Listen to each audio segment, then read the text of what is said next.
ശ്രീ ഡീൻ കുര്യാക്കോസ്, നോക്കൂ, 24 മണിക്കൂറിനിടെ 5 ആന ഇറങ്ങും. നമുക്ക് പല പദ്ധതികളുണ്ട്. കഴിഞ്ഞ ദിവസം തന്നെ ഉന്നത ഉദ്യോഗസ്ഥർ ചേരുന്ന ഒരു സമിതി യോഗം ചേരുകയും അങ്ങനെ ചെയ്യും, ഇങ്ങനെ ഒരുപാട് കാര്യങ്ങൾ പറയുകയും ഒക്കെ ചെയ്തിട്ടുണ്ട്. പക്ഷേ മാറുന്നില്ല ഇടുക്കിയിലെ അവസ്ഥ.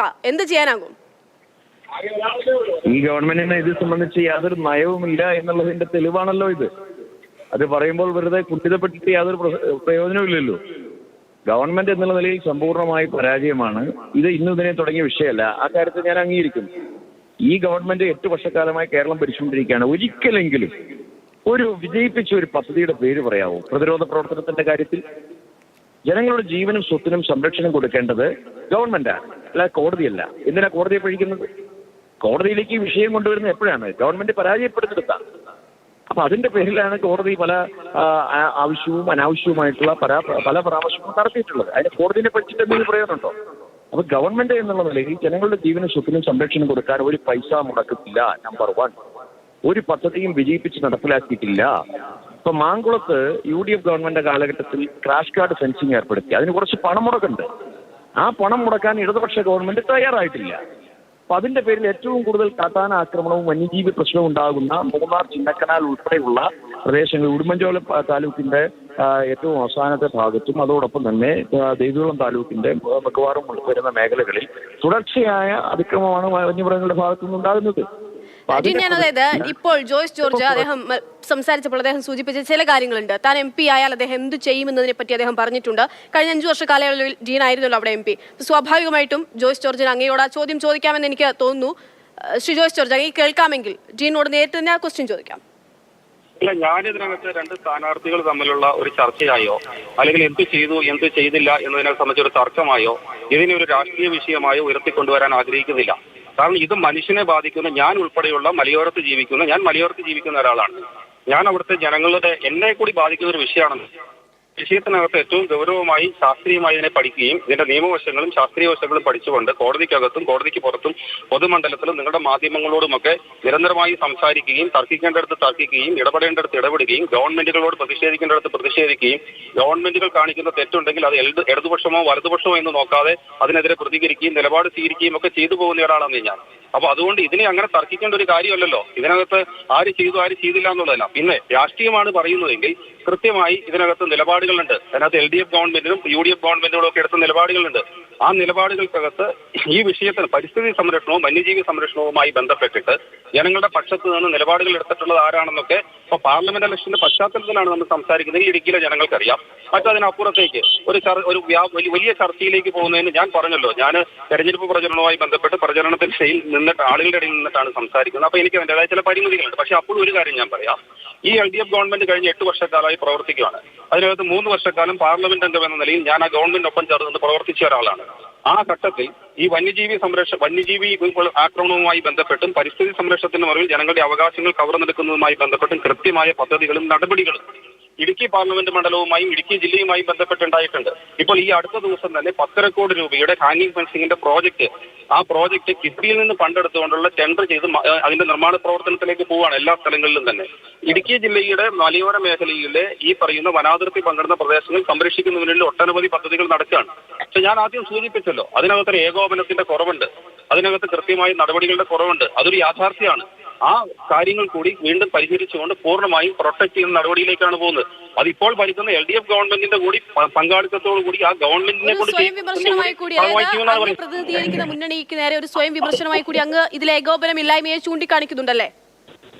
അല്ല, ഞാൻ അത് സ്വയം ഞാൻ പ്രതികരിക്കുന്ന ഗവൺമെന്റ് എന്നല്ല. നിങ്ങൾ മനസ്സിലാക്കേണ്ട ഒരു കാര്യം, അതിനകത്ത് ബഹുമാനപ്പെട്ട മുഖ്യമന്ത്രിയും മന്ത്രിമാരും ഉൾപ്പെടുന്ന പൊളിറ്റിക്കൽ എക്സിക്യൂട്ടീവിനപ്പുറത്ത് ഒരു എക്സിക്യൂട്ടീവ് സംവിധാനമുണ്ട്. ആ എക്സിക്യൂട്ടീവ് സംവിധാനം എന്ന് പറയുന്നത് കേരളത്തിലെ ഫോറസ്റ്റ് ഡിപ്പാർട്ട്മെന്റ് ആണ്. ആ ഫോറസ്റ്റ് ഡിപ്പാർട്ട്മെന്റ് കേന്ദ്ര വനസംരക്ഷണ നിയമം, വൈൽഡ് ലൈഫ് പ്രൊട്ടക്ഷൻ ആക്ട് കേന്ദ്ര നിയമങ്ങളാണ്, environmental protection act central act ആണ്. ഈ ആക്ടുകളൊക്കെ ഉണ്ടാക്കിയുള്ള ലീഗൽ ഫ്രെയിമിനുള്ളിൽ പ്രവർത്തിക്കുന്ന കേരളത്തിലെ forest department political executive system ഉണ്ട്. ആ എക്സിക്യൂട്ടീവ് സിസ്റ്റത്തിനകത്ത് സംസ്ഥാനത്തെ പൊളിറ്റിക്കൽ എക്സിക്യൂട്ടീവിന് ഡിക്റ്റേറ്റ് ചെയ്യാൻ പറ്റാത്ത അത്രത്തോളം വിവേചനാധികാരം എന്ന് പറഞ്ഞാൽ അവർക്കെല്ലാം ഡിസ്ക്രിഷണറി പവറുകളുണ്ട്. ആ ഡിസ്ക്രിഷണറി പവർ ഉപയോഗിച്ച് പ്രവർത്തിക്കുന്ന പൊളിറ്റിക്കൽ എക്സിക്യൂട്ടീവ് സിസ്റ്റം ഇവിടെ ഒരു സമാന്തര സർക്കാരായി പ്രവർത്തിക്കുന്നു. വനം വകുപ്പ് ഒരു സമാന്തര സർക്കാരാണെന്ന് നിരന്തരമായി പറയുന്ന ഒരാളാണ് ഞാൻ. അത് ഒരു പുതിയ കാര്യമല്ല. അത് ആ സമാന്തര സർക്കാരായി പ്രവർത്തിക്കുന്ന ആ സംവിധാനത്തിന്റെ സ്ഥാപിത താല്പര്യങ്ങളുണ്ട്. വനാതിർത്തിയും വനത്തിന്റെ വിസ്തൃതി വർദ്ധിപ്പിക്കുക ഉൾപ്പെടെയുള്ളത്. അതിനുവേണ്ടിയുള്ള പ്രവർത്തനങ്ങൾക്കെതിരെ കൃത്യമായി ശക്തമായ നിലപാടാണ് നമ്മൾ സ്വീകരിച്ചു പോന്നിട്ടുള്ള എല്ലാ കാലത്തും. ഇതൊന്നൊരു പുതിയ കാര്യമല്ല, നമ്മൾ എല്ലാ കാലത്തും പറയുന്ന. ശ്രീ ഡീൻ, അതായത് ഈ കേന്ദ്രത്തിന്റെ വിവേചന അധികാരം മാത്രമാണോ ഇവിടെ പ്രശ്നമാകുന്നത്? സംസ്ഥാന സർക്കാർ ചെയ്യേണ്ടതെന്നൊക്കെ. അതായത് എനിക്ക് മറുപടി പറയാനുള്ള സമയം തരണം. വെറുതെ ചുമ്മാ വിളിച്ചു നിർത്തിയിട്ട് സംസാരിക്കാൻ അവസരം തരാത്ത ഒരു പരിപാടിയാണെങ്കിൽ ഞാൻ ഇപ്പോഴേ പോയിക്കോളാം. അല്ല, ഈ കാര്യത്തിൽ 2-3 കാര്യങ്ങളുണ്ട്. അതായത് അരിവാൾ ചുറ്റിക നക്ഷത്രത്തിൽ മത്സരിക്കുന്ന ഇടതുപക്ഷ സ്ഥാനാർത്ഥിയാണ് പറയുന്നത്. ഇപ്പൊ ഗവൺമെന്റ് പരാജയപ്പെട്ട് ഗവൺമെന്റിന്റെ ഏകോപനമില്ലായ്മയാണ്, ഞാൻ അതിനെതിരെയല്ല എല്ലാ കാലവും പ്രതികരിച്ചിട്ടുള്ള ആളാണെന്ന് പറയുമ്പോൾ ഗവൺമെന്റിന്റെ പാളിച്ചകളെ സംബന്ധിച്ച് അദ്ദേഹം തന്നെ പറഞ്ഞു കഴിഞ്ഞു. നമ്പർ 1. നമ്പർ 2, ഞാൻ ചോദിക്കുന്നു 2-3 ചോദ്യങ്ങൾ. ചിന്നക്കനാലിൽ എന്തിന് റിസർവ് ഫോറസ്റ്റ് ഈ ഗവൺമെന്റ് പ്രഖ്യാപിച്ചു? ജനവാസ കേന്ദ്രങ്ങളെ ഉൾക്കൊള്ളിച്ചുകൊണ്ട്. ഇപ്പൊ കൂടുതൽ വനമേഖല ഉണ്ടാക്കിയ ഈ ഗവൺമെന്റ് ചെങ്കുളത്ത് എന്നിന്റെ പേരിൽ റിസർവ് ഫോറസ്റ്റ് പ്രഖ്യാപിക്കുന്നു, ജനവാസ കേന്ദ്രങ്ങളെ ഉൾക്കൊള്ളിച്ചുകൊണ്ട്. എന്തിനാണ് കൂടുതൽ വനപ്രദേശങ്ങൾ ഇടതുപക്ഷ ഗവൺമെന്റ് ഉണ്ടാക്കിയിട്ടുള്ളത്? ഈ വന്യമൃഗങ്ങളെ തീറ്റിപ്പോറ്റാൻ വേണ്ടിയിട്ടാണ്. അതുപോലെ ബഫർ സോൺ 1 കിലോമീറ്റർ ജനവാസ കേന്ദ്രങ്ങളെ ഉൾക്കൊള്ളിച്ചുകൊണ്ട് ഇവരല്ലേ കേന്ദ്ര സർക്കാരിന് ശുപാർശ കൊടുത്തത്? മതികെട്ടാൻ ചോലയിൽ ഇപ്പോഴും ആ 1 കിലോമീറ്റർ ബഫർ സോൺ എന്നുള്ളത് പിൻവലിച്ചിട്ടില്ല. ബാക്കി എല്ലാ സ്ഥലത്തും പിൻവലിക്കാനുള്ള ആ ഒരു സാധ്യത അവർ പരിഗണിച്ചപ്പോൾ മതികെട്ടാൻ ചോലയിൽ ഇപ്പോഴും 1 കിലോമീറ്റർ ബഫർ സോൺ എന്നുള്ളത് നിലനിൽക്കുകയാണ്. തമിഴ്നാട്ടിൽ ഇപ്പോഴും 0 കിലോമീറ്റർ ആണ് അതിനപ്പുറത്ത് നിലനിൽക്കുന്നത്. എന്തുകൊണ്ട് ഈ ഗവൺമെന്റ് ഈ വന്യമൃഗങ്ങളെ തീറ്റിപ്പോറ്റാൻ എല്ലാ സൗകര്യങ്ങളും ചെയ്തു കൊടുത്തിട്ടുള്ള ഒരു ഗവൺമെന്റിന്റെ പ്രതിനിധിയല്ലേ ഇപ്പോൾ ഇങ്ങനെ നിന്ന് ഈ സംസാരിക്കുന്നത്? ഇപ്പൊ ഗവൺമെന്റിന്റെ പോളിസി ഇല്ലായ്മയെ സംബന്ധിച്ച് നമ്മൾ പറയുമ്പോൾ അതിനെ കുണ്ഠിതപ്പെട്ടിട്ട് കാര്യമുണ്ട്. ഇത് തുടർച്ചയായി നടക്കുന്നു എന്നുള്ളത് എല്ലാവർക്കും അറിയാം. അതിനെ പ്രതിരോധിക്കാനാണ് ഗവൺമെന്റിനെ ജനങ്ങൾ തെരഞ്ഞെടുത്തിട്ടുള്ളത്. അക്കാര്യത്തിൽ ഇവർ വനമന്ത്രി പരാജയപ്പെട്ടു, മുഖ്യമന്ത്രി പരാജയപ്പെട്ടു എന്ന് തുറന്നങ്ങ് സമ്മതിച്ചാൽ മതി. എന്ത് നയമാണ് ഇവർ പരീക്ഷിച്ച് വിജയിച്ച് നാട്ടിലെ ജനങ്ങൾക്ക് ഒരു ആശ്വാസകരമാവുന്ന ഒരു പദ്ധതി നമ്മൾ നടപ്പിലാക്കിയെന്ന് പറയാൻ കഴിയും? ഞാൻ ചലഞ്ച് ചെയ്യാം. ഞാൻ MP ആയിരുന്നു 5 കൊല്ലം. 1,92,00,000 രൂപ കേന്ദ്ര സർക്കാരിൽ നിന്ന് പാസ്സാക്കിയെടുത്ത് ഈ ഗവൺമെന്റ് കൊടുക്കാൻ പരിശ്രമിച്ച ഒരാളാണ്, വിജയിച്ച ആളാണ് ഞാൻ. എന്നുവെച്ചാൽ കേരള ഗവൺമെന്റ് സമർപ്പിച്ചതായ ഒരു പ്രപ്പോസൽ കഴിഞ്ഞ സാമ്പത്തിക വർഷം കേന്ദ്ര സർക്കാരിനെ കൊണ്ട് അംഗീകരിപ്പിച്ച് ആ പണം ഇവിടെ കൊണ്ടുവരുന്നതിന് വേണ്ടി പരിശ്രമിച്ച് കേന്ദ്രമന്ത്രിയെ നേരിട്ട് കണ്ട് അത് നടപ്പിലാക്കിയ ആളാണ്. പക്ഷെ ആ തുക വിനിയോഗിച്ചിട്ടില്ല. അതാണ് വിഷയം. ഇവിടെ ഈ പറയപ്പെടുന്ന ഏറ്റവും കൂടുതൽ ഐഡന്റിഫൈഡ് ആയിട്ടുള്ള മേഖലകളിൽ ഏതെങ്കിലും ഒരു പദ്ധതി കഴിഞ്ഞ 2.5 വർഷത്തിനിടയിൽ ഇവർ നടപ്പിലാക്കിയിട്ടുണ്ടോ? നടപ്പിലാക്കിയിട്ടില്ല. ഇപ്പൊ കേന്ദ്ര സർക്കാരിന്റെ RKVY പദ്ധതി, രാഷ്ട്രീയ കൃഷി വികാസ് യോജന, കൃഷി വകുപ്പിന്റെ പ്രോജക്റ്റാണ്. അവിടെ നമ്മൾ തീരുമാനിച്ചു എന്താണ്, വന്യമൃഗങ്ങളെ പ്രതിരോധിക്കുന്നതിന് വേണ്ടി ആ പണം മുടക്കാമെന്ന് തീരുമാനിച്ചു. കേന്ദ്ര സർക്കാരിന്റെ പ്രോജക്റ്റാണ്. പൈസ ആ പണം വിനിയോഗിക്കാൻ ജില്ലാ പഞ്ചായത്തുകളെയാണ് അതിന്റെ ഇംപ്ലിമെന്റിംഗ് ഏജൻസിയായി നിയോഗിച്ചിട്ടുള്ളത്. ജില്ലാ പഞ്ചായത്ത് എന്ത് ചെയ്തു?